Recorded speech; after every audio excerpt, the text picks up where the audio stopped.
하나님의 말씀은 여호수아입니다.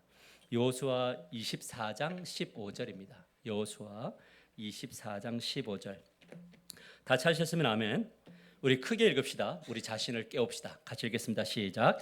만일 여호와를 섬기는 것이 너에게 좋지 않게 보이거든 너희 조상들이 강 저쪽에서 섬기던 신들이든지 또는 너희가 거주하는 땅에 있는 아모리 족속의 신들이든지 너희가 섬길 자를 오늘 택하라. 오직 나와 내 집은 여호와를 섬기겠노라 하니. 아멘. 우리 옆 사람과 인사합시다. 당신은 하나님이 주신 선물입니다. 서로 인사합시다. 여러분은 저에게 선물이고 저 역시 여러분에게 선물이기를 원합니다. 아내와 함께 가끔 식자재 마트를 갈 때가 있습니다. 남자니까 그냥 뭐 담아라 그러면 이제 같이 이렇게 담기도 하고 내가 필요한 것을 카트에 넣기도 합니다. 그러던 어느 날 아내가 저에게 가르쳐 준 게 있었습니다. 우유를 살 때에는 앞에 거를 고르지 말고 뒤쪽에 있는 것을 골라라 이렇게 이야기를 하더라고요. 이유가 뭐냐면 모든 식자재에는 제작 일자와 제조 일자와 유통 기간이라는 게 있어요. 그 제조 일자는 만들어진 생산 일자이고 유통 기간은 뭐냐면 소비자에게 이 물건을 유통할 수 있는 기간을 넣어 놓은 겁니다. 유통의 기간을 보는 이유는 그들이 정한 시기가 지나면 그 제품들의 어떤 신선도가 떨어지고 안정성, 어떤 효능이 떨어지니까 가능하면 일자가 지나도 무방하지만 일자 안에서 살아. 그래서 요즘에는 법이 무조건 시간이 지나면 분이 지나면 그냥 폐기시키는 그런 법도 내려져 있습니다. 저는 제조일자와 유통기간을 보면서 이런 생각이 들었습니다. 제자일자와 유통기간은 식료품에만 있는 것은 아니다. 인간관계에도 만남의 시작이 있고 그 다음에 유통기간이 있더라는 거죠.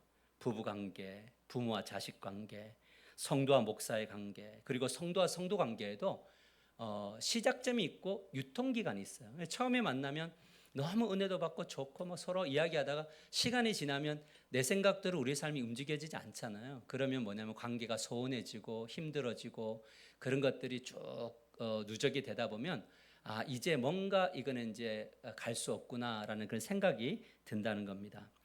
아내와 저와 함께 자식의 유통기간을 많이 나눕니다. 우리는 지금도 계속 그런 이야기를 합니다. 우리 자녀들이 결혼함과 동시에 우리는 우리 집에 오지 말라고 해야겠다. 근데 그렇게 했는데 오면 땡큐인데 안 와도 무방한 그런 준비를 해야 되지 않겠느냐 이런 생각을 해보는 거죠. 근데 하나님과의 관계, 즉 은혜가 주어진 시기가 있고 유통기간이 있더라는 거예요. 이것이 어제의 은혜로 오늘을 살 수 없는 이유다. 오늘은 오늘의 은혜로 살아야지 유통기간이 유지되는 거죠. 하지만 저는 이 식품과 인간관계와 하나님 관계에서 다른 점 하나를 발견했는데 식자재는 유통기간이 지나면 폐기를 해야 합니다. 그죠? 반면에 인간관계와 하나님의 관계는 유통기간이 좀 지날 것 때쯤에 다시 이걸 리필할 수가 있더라고요. 썩지 않고 새롭게 돼요. 이게 바로 뭐냐면 인간관계와 하나님 관계가 식자재와 다르다는 이야기입니다. 인간관계 유통기간이 다 되었다 싶으면 우리 그럴 때 있나요? 맞아요? 계속 뜨거우세요 집이? 뭐 남편 보면 지금도 막 가슴이 벌렁거리고 막 두근거리고 오늘 언제 오나면서 막 뭉키다 그러지는 않잖아요. 근데 우리가 이제 이렇게 좀 소원해질 때, 우리 자녀의 관계도 좀 소원해질 때, 그게 느껴지면 뭐냐면 사랑과 고백이 있어야 되고, 감사와 뭐냐면 격려가 있어야 되고, 그 다음에 용서를 구함이 있어야 된다는 거죠. 하나님이 베푸신 은혜도 유통기간이 있는데, 이 유통기간이 좀 다 되었다 싶을 때 있잖아요. 왠지 모르게 주변은 별 이상이 없어요. 다른 데 다 행복한데 왜 나만 그러지? 왜 나만 가정을 가고 어디를 가도 나는 왜 이렇게 불편하지? 라는 생각이 들 때에는 지금 하나님과의 유통기간이 뭔가 다 돼가고 있구나. 이런 생각이 딱 들 때는 뭐냐면 말씀 안으로 들어가고 회개할 것 회개하고 감동을 받고 성령의 충만함을 받으면 이 사랑의 관계가 유통기간이 쫙 늘어나게 되는 걸 봅니다. 그러므로 인간과 하나님과의 관계는 미루지 말고 기회를 잘 살려야 된다. 따라서 관계를 잘 살리자. 할렐루야. 우리는 올 한 달 동안 다시 가정을 살리다라는 주제로 말씀을 전했습니다. 우리 첫째 주에는 부서진 마음 위에 은혜가 흐른다. 여러분 어떤 내용인지 기억하지 못할 것을 믿지만 그래도 제가 잠시 떠올려 드리면 아담과 하와가 깨졌지만 하나님이 가죽 옷을 입히셔서 가죽 옷만 보면 하나님 나를 사랑하시는구나. 예수님의 이름만 불러도 하나님 나를 사랑하시는구나. 이걸 깨닫게 하셨고요. 두 번째는 뭐냐면 다시 연결된 사랑. 아무리 자녀들이 우리 품을 떠났다가 오더라도 하나님이 우리를 품으셨던 것처럼 품자. 그러나 뭘 하자? 교훈도 제대로 하자. 이걸 배웠죠. 셋째 주는 뭐였냐면 사랑은 자라고 믿음은 깊어진다. 우리는 누구다? 나는 누구다? 이렇게 확신이 없어서 어떻게 해요? 나는 누구다고요? 하나님께 사랑받는 자다. 하나님이 택하셨다. 하나님 나를 구별되게 하셨다. 이거는 뭐냐면 선언이죠. 여러분의 인생이 그렇게 되기를 축복합니다. 우리 생활숙제 잘 하셨어요? 자, 거울 보고 너는 선택받은 사람이다. 너는 귀하다. 너는 구별됐다. 이렇게 하신 분? 한 분하고 말았어요? 한 번이라도 하신 여러분에게 놀라운 은혜가 넘치길 축복합니다. 이렇게 숙제를 안 하면 영적으로 성장 안 한다니까요. 숙제하셔야 돼요. 자, 오늘은 네 번째 이야기예요. 뭐냐면 마지막입니다. 가정의 달. 가정에서 시작된 변화가 세상을 살린다. 같이 한번 읽어봅시다. 시작. 가정에서 시작된 변화가 세상을 살린다. 자, 오늘 제가 첫 번째로 전할 말씀은 선택의 방향은 마음에 드는 쪽으로 기울어진다. 이걸 배우려고 해요. 자, 여호수아 24장 15절 말씀을 보시면 보세요. 잘 보세요.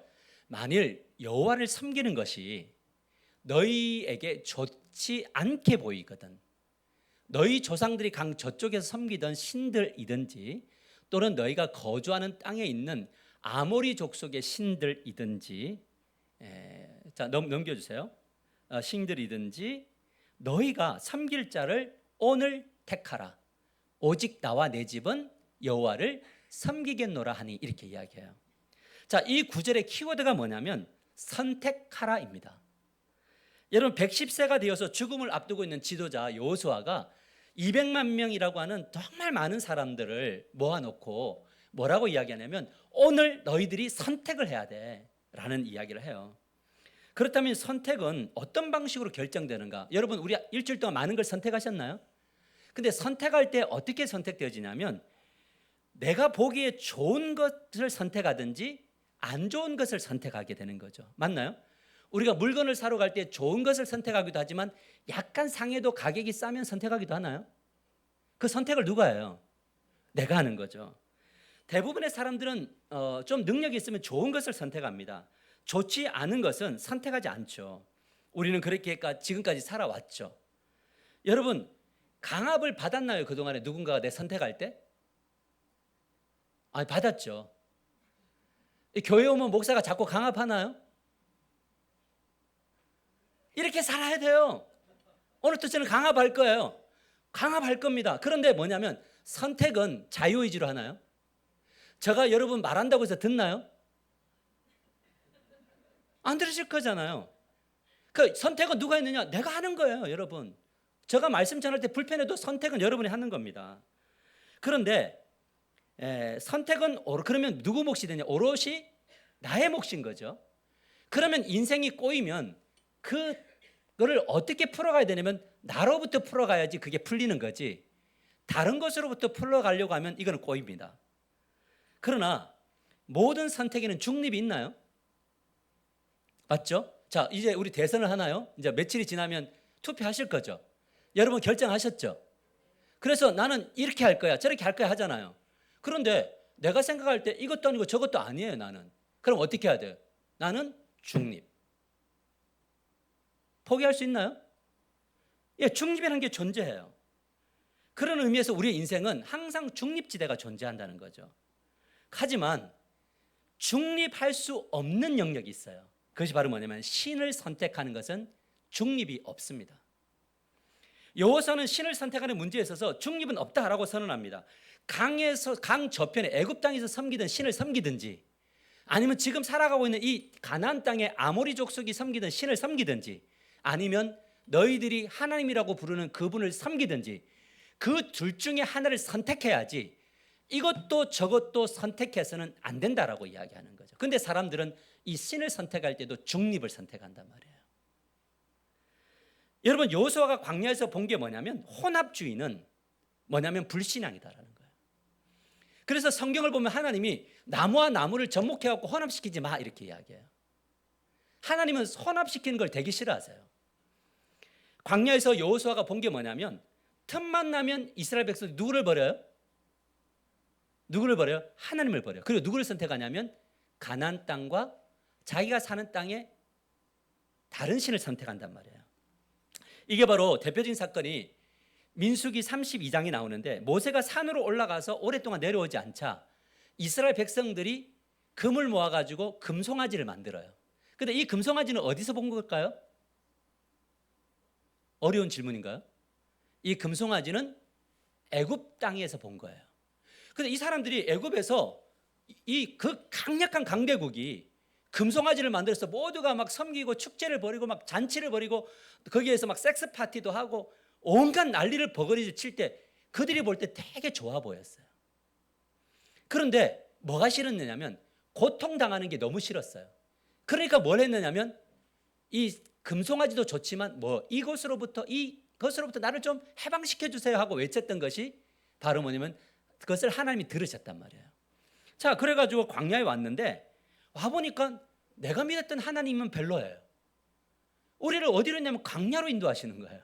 물도 없어요. 매일매일 하루의 분량만 하늘에서 내려온 거 바라보다가 하루치만 가져가야 돼요.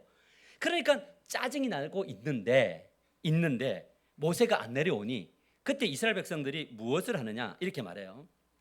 금송아지를 만들어 놓고 지도자들이, 여기서 중요한 건 지도자들이 이런 말을 합니다. 출애굽기 32장 4절에서 5절에 보면 이스라엘아 이는 뭐냐면 금송아지는 애굽 땅에서 인도하여 낸 너희 신이로다.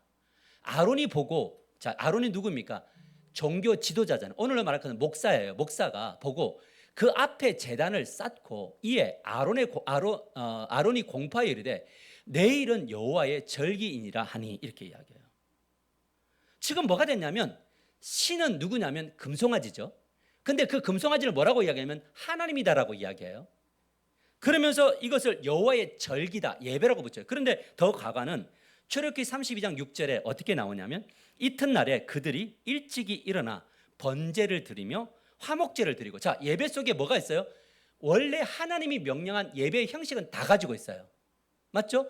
번제도 드리고 화목제도 드려요. 그런데 거기에 뭐까지 있느냐? 백성이 앉아서 먹고 마시며 일어나서 뛰놀더라 이렇게 이야기해요. 즐거움도 있나요? 맞아요?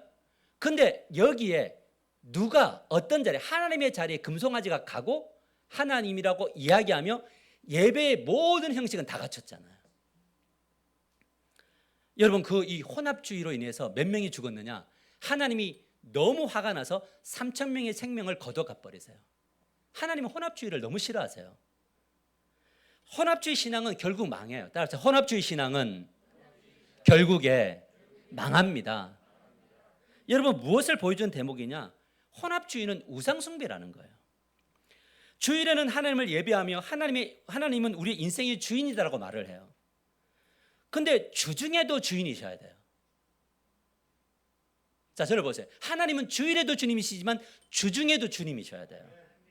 그런데 하나님에 관하여는 많은 분이 이야기하는데 하나님을 진정한 인생의 주인으로 섬기는 사람들이 많지가 않아요. 진리와 자신의 신념을 적당히 많이 하면 섞어요. 뭘 섞은다고요? 진리와 자기의 신념을 섞어요. 여러분, 신념으로 진리가 따라와야 돼요? 진리 쪽으로 신념이 따라가야 돼요? 우리 정말 똑똑하신 분이에요. 다시 한 번 더 물어요. 헷갈릴까 봐.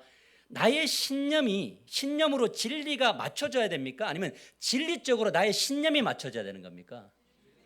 신념이 맞춰져야죠. 그래야 산다고요. 그런데 죄성은 우리를 우리의 신념이 무엇을 이끄냐? 진리를 끌고 가려고 한다고요. 여기에 신앙의 충돌이 있는 거예요. 여러분, 근데 여기에 누가 한몫을 하고 있느냐? 종교 지도자가 한몫을 하고 있잖아요. 누가요? 아론이 금송아지 만드는 일에 앞장섰고, 아론이 하나님이라 그러고, 아론이 이것은 예배다라고 이야기를 하는 거예요. 좋은 지도자인가요? 그리고 여기 뭐가 벌어졌어요? 축제가 벌어졌나요? 우리가 말하는 소풍처럼 행복한 공동체가 세워졌나요? 맞아요? 맞잖아요. 근데 다 죽었잖아요. 여러분, 제가 요즘에 그 책을 쓰면서 제가 목사님 7분과 책을 쓰는데 저에게 주어진 파트가 뭐냐면 교회는 겉으로만 진리를 외친다라는 파트를 제가 맡았거든요. 너무 주제가 어려웠어요. 몇 번 갈아엎었어요. 그런데 거기에 하나님이 저에게 주신 인사이트가 있었어요. 자, 들어보세요. 오늘날 교회는 연극 배우들로 가득하다. 주일이 되면 하나님을 예배하는 공연이 시작된다. 무대는 인간 중심의 쇼가 되고 대본은 진리가 아닌 대중들의 기대로 간다. 연출자는 이미 이미지와 전략을 가졌다. 관객은 하나님이 아니라 사람이 되었다. 여러분, 예배의 관객은요, 우리가 아니에요. 예배의 관객은 하나님이세요. 근데 목사가 인간들의 요구들에 대해서 맞춰주려고 해요. 이 감동은 우리가 받는 것이 아니라 누가 받아야 되냐면 하나님이 받으셔야 돼요. 그래야지 감동이 와요. 이게 종교하고 다른 거예요. 여러분, 목사는 주연 배우이자 연출가 겸 제작자예요. 설교는 진리의 외침이 아닌 스피치 기술과 연출로 종합되어 있어요. 회중을 감동하게 하고 눈물을 흘리게 만드는 장면을 연출하려고 집중을 해요. 말씀은 성도들의 삶을 바꾸기보다는 교회 브랜딩과 컨텐츠에 맞춰져 있어요.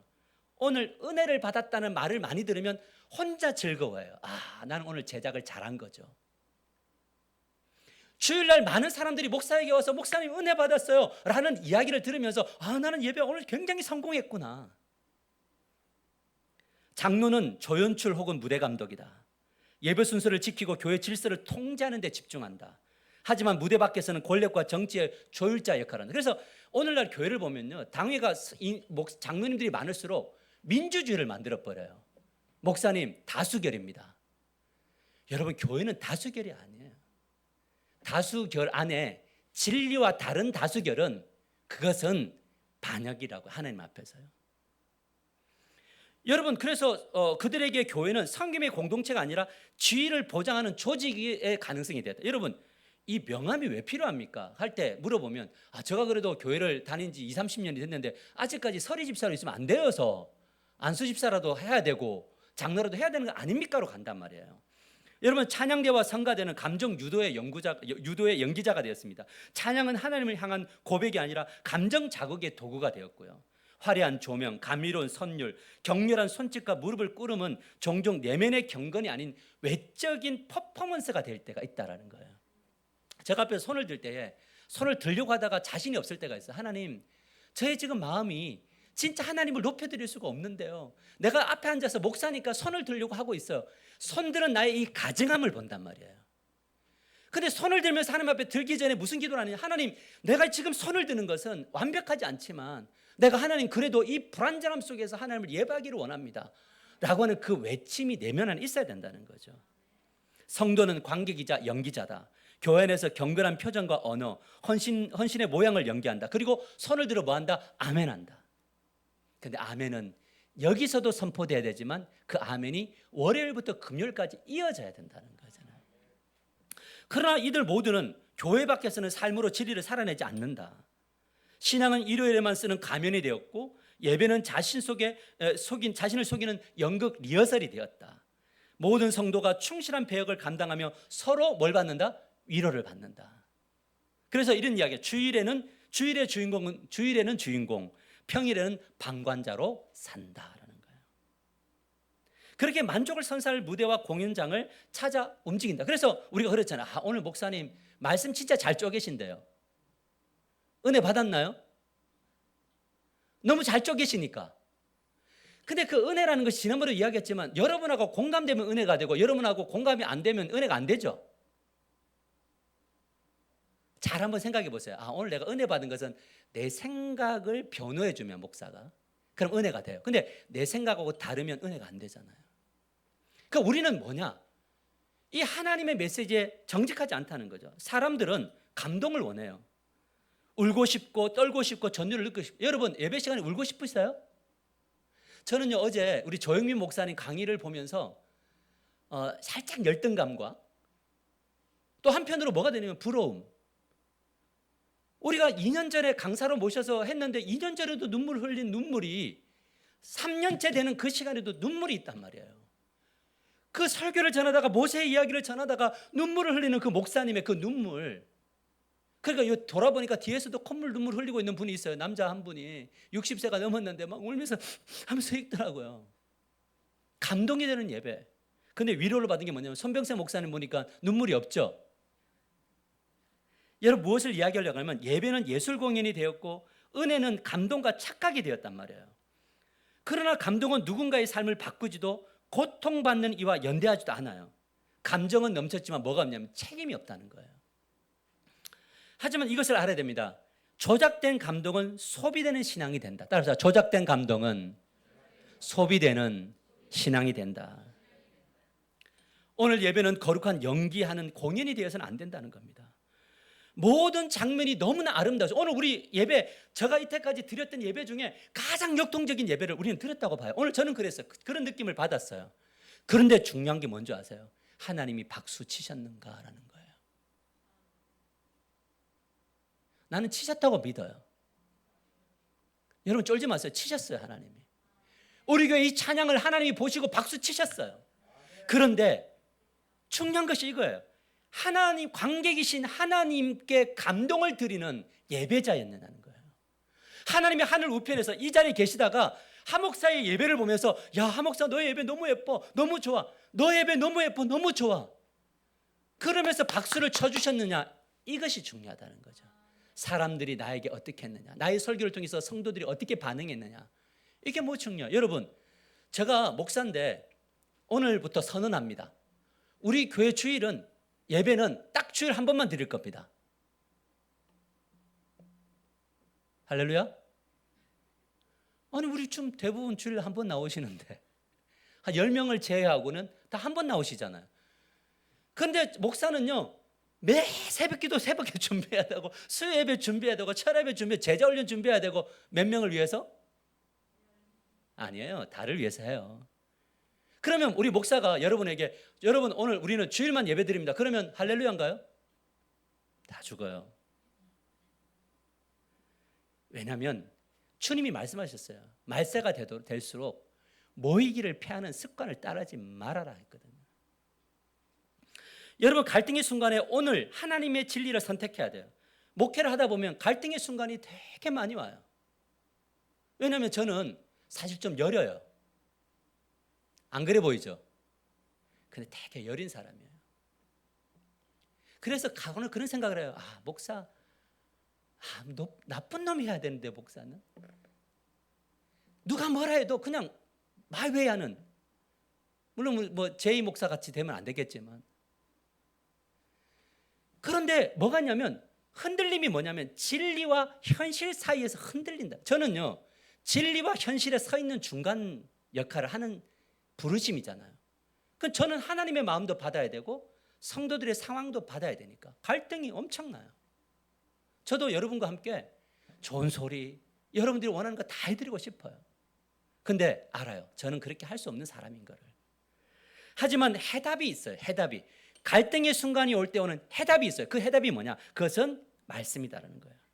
여호수아 24장 15절에 이렇게 말합니다. 만일 여호와를 섬기는 것이 너희에게 좋지 않게 보이거든 너희 조상들이 강 저쪽에 섬기던 신이든지 또는 너희 거주하는 땅에 있는 아모리 족속의 신들이든지 너희가 섬길 자를 오늘 택하라. 오직 나와 내 집은 여호와를 섬기겠노라 라는 거예요.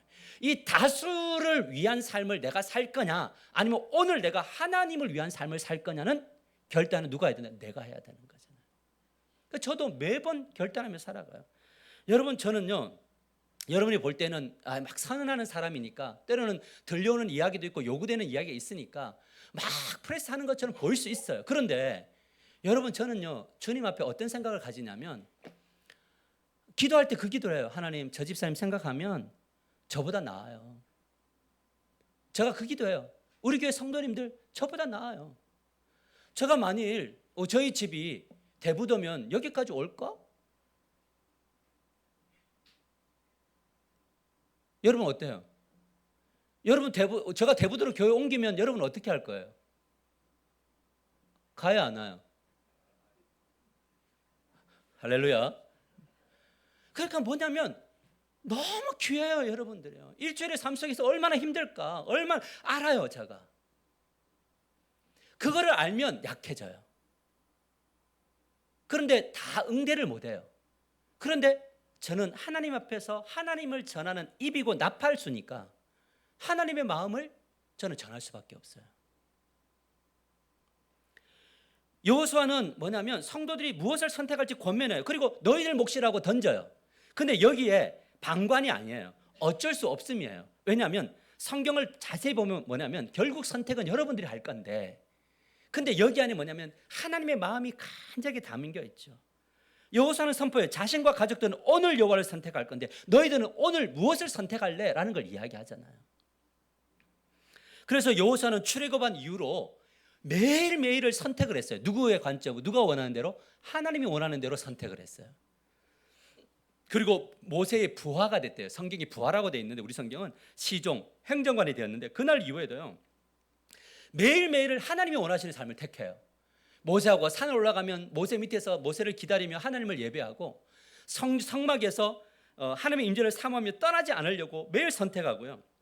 12명의 정탐꾼이 갔을 때 다수가 야 우리는 그들 앞에 메뚜기야 이야기해도 이 사람은요 다수한테, 여러분 보세요, 집단 속에 있으면 다수가 선택하는 길에서 빠져나오는 게 얼마나 힘든지 몰라요. 저는요 그 학부모들 모임들이 뭐 애들 내보내고 이렇게 가끔가다 이렇게 여유로운 분들이 그 카페에서 모임을 가지잖아요. 거기서 끝날 때까지 못 나오잖아요. 친구들하고 모임을 갈 때 끝날 때까지 못 나오는 이유가 뭔지 아세요? 내 나가면 나 욕할까 봐. 거기서 회원 탈퇴하잖아요. 끝나요. 그래서 사람은 아닌 줄 알면서도 다수 쪽으로 간단 말이에요. 근데 그곳에서 이 여호수아와 갈렙은 너 하잖아요. 왜요? 오늘 다수가 아니라 진리가 제시하는 그 길, 하나님이 여기 계시다 하는 그 길을 택하고 가잖아요. 그러면서도 이 여호수아는 지도자가 되어서도 요단강 동편을 차지할 때, 요단강 도하루에서 가나안 땅을 차지할 때, 그리고 땅을 정복해서 분배할 때도 모두 다 뭘 택해요? 오늘 하나님을 택해요. 그렇게 세월이 유지됐는데 이 유통기간이 매일매일 갱신하니까 유통기간이 110세가 될 때까지 하나님과의 관계가 아름다웠다. 은혜는 누가 가져오는 거냐? 자기가 가져오는 거더라고요. 목사가 주는 게 아니에요. 은혜는 뭐냐면 은혜는 여러분들이 늘 널려 있는, 여러분 저는요 그 하나님이 만나를 그 가난 그 광야에 내릴 때 가득했을까요? 딱 맡겨줬을까요? 아니요, 가득했어요. 왜냐하면 이틀째 훔쳐간 놈들이 있었거든요. 가득했죠. 근데 뭐냐면 그 은혜를 하나님의 뜻을 따라 오늘 담아내는 거예요. 매일매일. 이 오늘의 선택의 중요성이죠. 근데 감사한 것은 뭐냐면 이 여호수아가 처음부터 끝까지 하는 모습을 누가 봤느냐? 자녀들이 봤어요. 참 감사한 게 뭐냐면 이 여호수아 인생 속에 진짜 감사한 게 뭐냐면 사무엘처럼 정말 하나님께 쓰임받고 자녀들이 망한 것도 아니고, 다윗처럼 그렇게 잘하다가 자녀들이 망한 것이 아니라 이 사람에게 주어진 복은 뭐였냐? 아버지의 길을 자녀들이 따라갔다는 거예요. 너무 멋있잖아요. 영적인 실력은 매일매일 하나님을 선택할 때 그 실력이 쌓여요. 제가 새벽기도 때 시편 70편 1절을 설교하면서 하나님이여 나를 건지소서, 여호와여 속히 나를 도우소서, 이 기도를 다윗이 정말 간절하게 광야에서 해요. 하나님 나를 좀 건져주세요. 여호와여 나를 속히 나를 건져주세요인데, 여러분 속히는 어떤 의미가 있어요? 당장인가요? 맞아요. 여러분 은혜라는 게 뭐냐, 매일매일 임하면 얼마나 좋을까요? 저는요 오늘 아픈 분들 수요일날 오시면 제가 기도해 드리는데 그때 기도해, 하나님 오늘 저는 하나님의 이름으로 기도합니다. 암세포가 사라지게 주세요. 하나님 믿어요 라고 기도해요. 속히 해달라고 기도해요. 근데 그 다음날 병원에 가 검진하면 나아있어요 안 나아있어요? 그럴 때는요 답답해요. 그런데 그날 또 속히 이렇게 다윗이 10년을 광야 생활 속에서 매일매일 하루하루를 살면서 걸어갔는데 10년 뒤에 그가 이스라엘에서 왕이 되었을 때에, 그리고 남북을 통일하는 왕이 되었을 때 그가 딱 깨달은 게 있었어요. 뭐냐면 내가 컸네. 그러면서 하나님의 마음에 합한 왕으로서의 길을, 잠시 흔들렸지만 그 왕으로서의 길을 걸어갔단 말이죠. 그래서 저는 이런 거 있잖아요. 저도 늘 목사니까 그런 기도하거든요. 하나님, 저게 강력한 역사를 부어주세요. 막 은혜의 통로가 되게 해주세요. 막 능력도 주세요. 이런 기도 하는데요, 하나님이 속해 주세요 하는데 속해 안 줘요. 여러분, 저 볼 때 너무 평범해 보이잖아요, 목사가요. 속해 안 주세요. 그런데 때로는 제가 기도할 때 이런 생각이 들어요. 기도할 때 어떤 분들을 보면요, 이런 생각이 들어요. 새벽마다 오시는 분들 보면 제가 그분 불러다가 좀 쉬세요. 좀 조금만 쉬어도 돼요. 다 내가 할게. 그러고 싶어요. 근데 하나님이 저에게 뭐라고 말하는 줄 아세요? 네가 뭐야? 라고 하는 거예요. 네가 뭔데? 네가 뭔데 알량한 위로를 주고 내가 지금 그 성도를 정말 기도하고 싶지도 않고 기도를 해도 삶이 변하지 않고 오히려 더 힘들어져 가고 있는 그 과정을 내가 이 아이에게 줘서 내가 이 아이를 이끌어가고 있는데 네가 왜 예수 역할을 감당하냐는 거예요. 내가 하도록 너는 너의 일을 하라는 거예요. 너는 너의 일을 하라고. 너의 알량한 위로가 그 사람을 망칠 수 있다는 거예요. 그래서 기도하는 거예요. 위로가 필요한 자리입니까? 내가 머물러야 될 자리입니까? 이거죠. 가정에서 시작된 변화가 이제 세상으로 살리게 되는데 어떻게 이런 이제 말씀을 맺습니다. 이런 삶을 살 수 있었는가? 자, 민수기 13장 16절을 읽다가 저는 답을 찾았어요. 보세요. 이는 모세가 땅을 정탐하러 보낸 자들의 이름이라. 모세가 눈의 아들 호세아를 여호수아라 불렀더라. 이렇게 이야기해요. 자, 여기 보면 원래 여호수아 이름이 뭐냐면 호세아였다고요. 근데 여호수아 이름을 모세가 여호수아로 바꿨죠. 저 이름이 뭐였다고 원래? 추노라 그랬잖아요. 근데 우리 어머니가 상원이로 바꿨잖아요. 이름을 바꿨어요. 근데 호세아라는 뜻이 뭐냐? 호세아는 구원. 좋은 이름인가요? 구원이죠. 그런데 여호수아는 뭐냐면 여호와의 구원. 옛날에는 호세아 이러면 구원자인가 내가 우리 가정을 구원시켜야 되나? 내가 우리 교회 성도들을 구원해야 되나? 내가 우리 성도들이 힘들 때 슈퍼맨이 돼서 다 해줘야 되나? 호세아였는데 모세가 너는 여호수아야. 그럼 뭐냐면 하나님의 구원. 모든 것은 하나님이 하신 거야. 그래서 사람들이, 이건 저의 묵상이에요. 사람들이요, 여호수아요 아니면 모세가 여호수아야 그럴 때 여호수아는 생각하는 거죠. 이거를 우리식으로 얘기하면 여호와의 구원아, 여호와의 구원이요, 일로 와주세요. 그럴 때 여호수아는 결단하는 거죠. 뭐냐면 나의 삶에 일어나는 모든 일들은 나를 통해서 여호와가 하셨다. 그러니까 이 하루하루를 살아가면서 내가 드러나고 내 의가 드러나고 뭔가 막 나타내려고 할 때마다 뭐라는 거냐? 이 구원은, 이 역사는 누가 하신 거다? 하나님이 하신 거다. 그러니까 자랑할 것이 없는 거죠. 여호수아는 자신과 이스라엘을 구원하신 구원이 자신에게 이르는 것이 아니라 하나님의 구원이라는 사실을 잊지 않고 살았다. 그리고 가족들 역시 이것을 마음에 새겼다라는 거잖아요. 여러분, 이런 교회가, 이런 성도들이 모일 때 뭐가 일어나느냐? 소풍처럼 행복한 교회가 형성이 되는 겁니다. 내가 성소를 해도 여호와의 영광을 위하여, 내가 식당 봉사를 해도 여호와의 영광을 위하여, 내가 악기를 연주해도 여호와의 영광을, 여호와께서 나를 통해서 일하십니다. 찬양을 인도해도 여호와께서 나를 통해서 일하십니다. 사업을 해도, 직장을 다녀도 여호와가 나를 통해서 일하십니다. 이 고백을 할 때 뭐가 되냐? 그곳에는 항상 겸손함과 감사가 있나요? 아멘? 저는요 항상 그런 고백을 해요. 내 아니면 안 돼 라는 생각이 들어올 때가 있어요. 근데 하나님이 웃어요. 야, 너 아니면 안 되는 게 아니고 지금 내가 너를 통해서 일하고 싶은 거야. 너 아니어도 돼. 이 하나교회 하상훈 목사 너 아니어도 이 세상에 좋은 목사 널려 있어. 근데 나는 너를 통해서 이거 할 거야. 그럼 뭐냐면 이 자리에 섰을 때 고백하는 게 뭐가 되냐면 하나님 오늘 나를 통해서 일해 주셔서 감사합니다는 거잖아요. 아멘. 나를 통해서. 그러면 뭐냐면 내 이름이 여호수아면 여러분들의 이름이, 여러분이 장로님이 되고 권사가 되고 안수집사가 되고 모든 사명을 감당했을 때에도 뭐냐면 우리는 여호수아죠. 여호와의 구원인 거죠. 이 놀라운 것을 선택했던 여호수아는요, 이 이스라엘 백성들을 살리는 말을 선포하잖아요. 뭐냐면 그 살리는 말이 바로 여호수아 24장 16절. 그 선언했더니 어떤 일이 일어났냐? 16절 17절 백성들이 대답하였다. 주님을 저버리고 다른 신들을 섬기는 일은 우리가 절대로 하지 않겠습니다. 주 우리 하나님이 친히 우리와 우리 조상을 이집트 땅 종되었던 집에서 이끌어 내시고 이 땅에 사는 아모리 사람까지도 우리 앞에서 쫓아내셨습니다. 그러므로 우리는 주님을 섬기겠습니다. 오직 그분만이 우리의 하나님이십니다. 내 인생을 돌아보니 우리에게 집이 있는 것, 우리에게 좋은 차가 있는 것, 우리에게 사업차가 있는 것, 아직까지도 일할 수 있는 터전이 있는 것, 우리에게 자녀가 있는 것, 우리가 이렇게 교회를 세워가는 이 모든 과정들, 이 모든 것들을 돌아보니 전부 주님이 아무리 족속을 쫓아내시고 했던 것처럼 주님이 다 하셨습니다라는 거잖아요. 이게 바로 뭐냐면 오늘 하나님을 선택한 사람들, 오늘 선택한 사람들이 일어나는 거예요.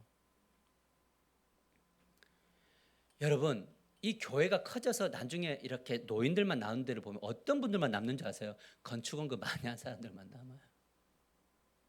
왜? 내 거를 못 버리는 거예요. 우리는 어떤 사람들이냐? 이 모세의 저는 어제 이 조영민 목사님의 그 눈물 흘리는 설교를 들으면서 모세가 여러분 보세요. 모세가 120살이 될 때까지 80세부터요. 광야 생활까지 하면 80년의 세월을요. 정말 개고생했잖아요. 내 지도자 안 하겠다고, 내 목사 안 하겠다고 그렇게 거부했는데도 하나님 너여야 된다고 해서 왔는데 그 백성들의 온갖 그 비난과 욕설과 그런 걸 다 받고 살아서 이제 120살에 눈앞에 가나안 땅이 보이는데 하나님이 느보산에 올라가라 해가지고 너 안 돼라고 할 때 이 무슨 이 말도 안 되는 이야기를 하는 거냐. 그런데 뭐라고 이야기하면 그 원인이 여러 번 실수한 게 아니라 딱 한 번. 그 실수한 것 때문에 그 뭐죠? 반석을 주의 이름으로 해야 되는데 영광을 돌려야 되는데 네 이름으로 기분 나빠갖고 에이 처먹어 하면서 마셔라 하면서 던지고 갔던 그 사건, 그 하나의 사건 때문에 못 간대요. 억울하죠. 그러면 뭘 해야 됩니까? 이 역사를 기록할 때 보통 역사는 후대가 기록하기 때문에 치부는 빼버리나요? 그러면 모세가 이 성경을 기록했는데 모세가 뭘 빼야 됩니까? 자기 인생의 옥의 티 하나를 빼야 되잖아요. 맞아요? 그런데 모세는요, 그 옥의 티를 안 뺍니다. 다 기록해서 물려줍니다. 이거를 누가 봐요? 여호수아가 보잖아요. 1세대는 광야에서 말씀을 따라 살지 않다가 광야에서 다 죽었잖아요, 1세대가. 이거를 누가 봤느냐? 여호수아가 봤잖아요. 근데 여호수아는 뭐까지 봤냐면 모세가 한 번의 그 불순종 때문에 그 모든 것들을 자기가 다 차지하려고 했던 그 한 번 때문에 못 갔던 것까지도 보았기 때문에 이 여호수아의 마음 안에는 어떤 게 있냐면 진정한 사랑의 선언이 있는 거죠. 이대로 살지 않으면 죽어요. 여러분의 인생의 진정한 해답은 스펙도 아니에요. 좋은 직장 가는 것도 아니에요. 잘 먹고 잘 사는 것도 아니에요. 이 땅에서 하나님을 택하는 거예요. 이 이야기를 여호수아가 하고 있다고요. 목사는 어떤 사람이냐? 때로는 여러분들에게 강하게 푸시하기도 하고 또 때로는 어떤 싫은 소리도 하기도 하지만 저는 모세적 사명인 거고 여호수아의 사명인 거예요. 아멘? 저 목사가 왜 저럴까 할 때 그냥 저분은 그냥 부르심이 저 부르심인 거잖아요. 그러면 그 모든 것들을 완성시키는 건 누가 해야 되느냐? 부모인 여러분들이 하는 거예요. 여러분, 제가 어떤 일들을 던지고 하더라도 부모님들은 집에서 부드럽게 품어주시고 품도 되어주시고 그러나 때로는 모세가 되시기도 하시고 때로는 여호수아가 되셔서 우리 자녀들의 인생에는 오직 하나님밖에 없다라는 것을 품을 열어주시고 또 품을 닫아서 야단도 치시는 그런 것들은 여러분들이 하시는 거죠. 그리고 저도 목사로서 그 사명을 이 교회에서 감당하는 겁니다. 여러분, 제가 그동안 지켜봤듯이 제가 그렇게 막 못 기다리는 목사는 아닌 것 같거든요. 제가 볼 때는 많이 기다릴 거예요. 어떤 리더십들은 3년, 4년도 기다렸어요.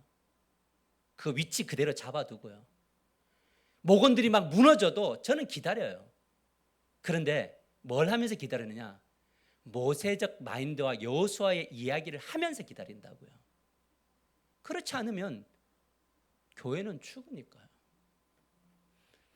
오늘 이 시대에 정말 필요한 것은 뭐냐? 제가 이제 종합을 내리면 품과 뭐가 있어야 된다?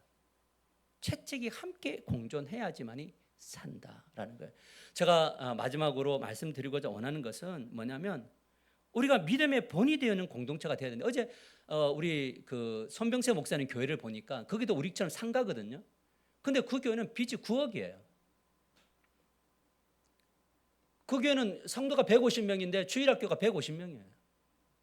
여러분 이해되세요? 저는 그 교회는 나는 그 목사님한테 그런 이야기해요. 목사님이 진짜 낯서셔야 된다고. 근데 그때 저에게 형 동생으로 지났는데 그분이 와서 그런 이야기했어요. 형님, 그 밑에 이제 4층에 이제 예배당이 있고 그 옆에 키즈 카페가 있거든요. 키즈 카페가 얼마나냐면 지금 우리 예배당만 한데 이곳에 뭐냐면 막 그 팡팡도 있고 방방도 있고 뭐 놀이기구 다 있어요 그 안에. 그런데 젊은 세대들이 와서 주일날 놀러 오죠. 애들 데리고 저녁에도 놀러 와요. 왜? 여건을 마련해 주니까. 그런데 8층을 구하는데 8층이 200평이 나왔는데 형님 어떻게 할까요? 그거 얼마인데? 그러니까 이렇다요. 아, 그거는 무조건 우리하고는 좀 차이가 많이 나더라고요. 그래서 구해야지 해야지 했는데 저질렀는데 덤으로 옆에 이 뭐냐면 테라스가 있는데 테라스가 80평이에요. 그래서 내가 그때 그랬거든요. 목사님 이쪽에 풋살구장 만들면 딱 좋겠다 했는데 어제 왔는데 풋살구장 딱 만들었잖아요. 근데 그쪽에 뭐가 있냐면 교육자들을 새로운 처음 이제 교육자 들어오는 처음 사회 가는 분들을 3명을 초대를 해가지고 사역자들에게 양육하고 다 가르쳤더니 실력이 3년 만에 엄청 컸더래요. 근데 3년 만에 그 실력 키운 사람들이 다 큰 교회로 다 가버리더래요. 그것도 학비를 딱 내주는 화요일 날 내줬더니 수요일 날 떠나더래요.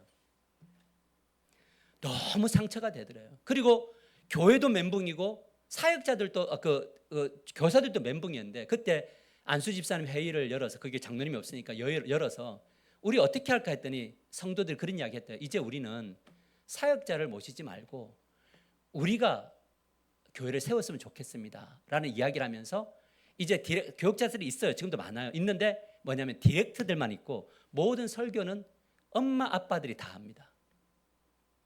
그러면서 거기서 뭘 했느냐, 그 목사님도 내하고 똑같은 생각을 했어요. 뭐냐면 이런 이야기를 했대요. 뭐냐면 아니 우리 어렸을 때는 아이들이 다 수련회 준비하고 싹 다 있는데 왜 이 시대 아이들은 왜 이걸 못할까라는 생각을 했다는 거죠. 그러면서 각 교회 주일학교를 교회로 다시 개척하는 것처럼 교회에 이름을 붙였대요. V 뭐 택 교회였나요? 그런 교회, 중고등부 교회, 청년부 교회로 했어요. 그래서 여기에서 모든 운영을 누가 하느냐? 그 아이들이 하는 거예요. 찬양인도도 중고등부 아이들이, 연주도 중고등부 아이들이, 춤도 중고등부 아이들이 다 기획하고 다 한다는 거예요. 그런데 뭘 느꼈느냐면 더 뜨겁대요, 교회가. 여러분 제가 지난번에 이야기했는데 앞으로 교육자들이 없는 시대가 옵니다. 골든타임이라고요. 아이들만 없는 게 아니라 교육자도 없어요. 그러면 우리는 뭘 준비해야 되느냐? 우리가 뛰어야죠. 강압인가요? 예, 강압 맞아요. 우리가 뛰어야죠. 우리가 울어야죠. 그래서 보면서 너무 마음이 설레기도 하고, 근데 어떤 집사님이 간증하라 그랬더니 저거 보니까 당장 애들 데리고 글로 가고 싶대요. 어떤 한 분은 충격이 너무 충격적이래요. 그런데 갈 수 없대요. 그러면서 하는 말이 이랬어요. 목사님과 함께 이런 교회 세 볼 겁니다. 나는 여기 있을 겁니다. 그 이야기 했어요. 근데 그 목사님이 뭐라고 이야기했느냐? 이런 걸 열려면 뭘 해야 되냐면 뭐가 필요하다고요? 돈이 필요하고 또 뭐가 필요해요? 돈이 필요하고 또 뭐가 필요해요? 또 돈이 필요해요. 무엇을 이야기하냐면 그 부모들이 그런 이야기해요. 뭐 좋은 환경들, 뭐 여건들 마련해 주세요. 뭐 이러는데 저가 모르겠어요. 여러분들보다 제가 시야가 더 넓고 교회를 알아도 제가 훨씬 더 전문가일 텐데 그런 것을 저도 정말 아이들이 왔을 때 제가 꿈꾸는 주일학교 공간은요. 딱 문을 딱 열면 첫 번째 공간에 오락기기가 쭉 있다. 그다음에 농구하면서 뿡뿡하는 그 아이들이 좋아하는 것들이 있다. 그리고 옆에는 팡팡 뛸 수 있고 아이들이 막 뛰어노는 공간 만들어주고 싶어요. 저는 미국에서요. 이것보다 더 멋진 교회를 본 사람이에요. 왜 안 해주고 싶겠어요? 저 해주고 싶은데 너무 해주고 싶어요. 아이들 공간에서 마음껏 찬양하고 춤출 수 있는 공간 다. 그리고 그 목사님 했던 이야기 중에 하나가 뭐냐면 공간을 보여줬는데 제가 거기서 회개를 했는데 이런 공간을 다음 세대에게 줄 거냐 아니면 그 아이들이 만드는 공간을 줄 거냐였어요. 우리가 만들어 놓고 얘 안에서 뛰라가 아니라 너희들이 만들고 싶은 공간은 어떤 공간이야를 묻고 그렇게 디자인해 줄 수 있는 우리 부모 세대가 가지는 준비. 많이 돌이키게 됐어요. 그래서 생각을 그렇구나. 내가 주는 열정이 아니라 그 아이들이 가지는 열정 안에서 어떤 거를 그 아이들이 꿈꾸게 할 수 있는 터전을 어떻게 마련해 줄까라는 거예요. 오늘 왜 이렇게 열을 내고 있느냐? 정말 제가 생각하는 시대는 이 시대는 골든. 그래서 목사님들이 두 분이 했던 공통점이 뭡니까? 뭐냐면 결국 10교회 중에 한 교회만 주일학교가 있다. 앞으로 5년 안에. 그 한 교회가 나는 우리 교회가 되기를 원해요. 우리가 돼야 되죠. 이건 여러분 너무 마음 아프지 않으세요? 저는 정말 마음이 아파요. 이 나라와 민족을 보면서 마음 아픈데 그것보다 더 아픈 게 뭔지 아세요? 더 아픈 것은 우리 교회 안에 다음 세대가 없다는 거예요. 근데 그 더군다나 영아부, 엄마의 품에서 오는 아이가 있는 교회가 거의 없다는 거예요. 근데 우리 교회는 한 명 있어요. 예전에 축복한다. 한 명을 더 모르겠네요. 근데 그러니까 우리가 꿈꾸는 거가 우리가 뭐 이제 힘들게 살고 했으니 자 우리 이제 편안하게 사는 거 맞죠? 저는 그것을 저는 너무 박수 쳐드리고 싶어요. 저는요 여러분들이 은퇴를 하고 편안한 인생을 사시는 걸 볼 때 저는 여러분의 인생이 얼마나 치열하게 살아서 여기까지 온 거 다 알아요.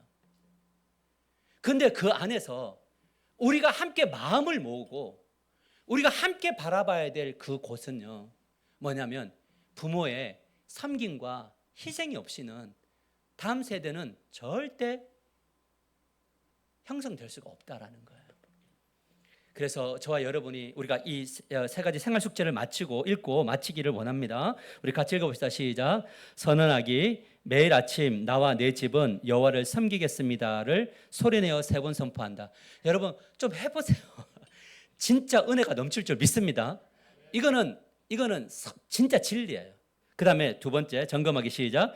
우리 가정의 신앙 습관, 말씀, 기도, 감사, 축복, 용서가 유지되고 있는지를 돌아보고 한 가지라도 회복해보자. 세 번째 정리하기 시작. 내 삶에서 혼합된 신앙, 예배의 형식, 관계, 가치관을 점검하고 제갈 부분을 구체적으로 적고 기도하며 실천해보자. 우리 다 같이 시간이 지났지만 우리 기도하시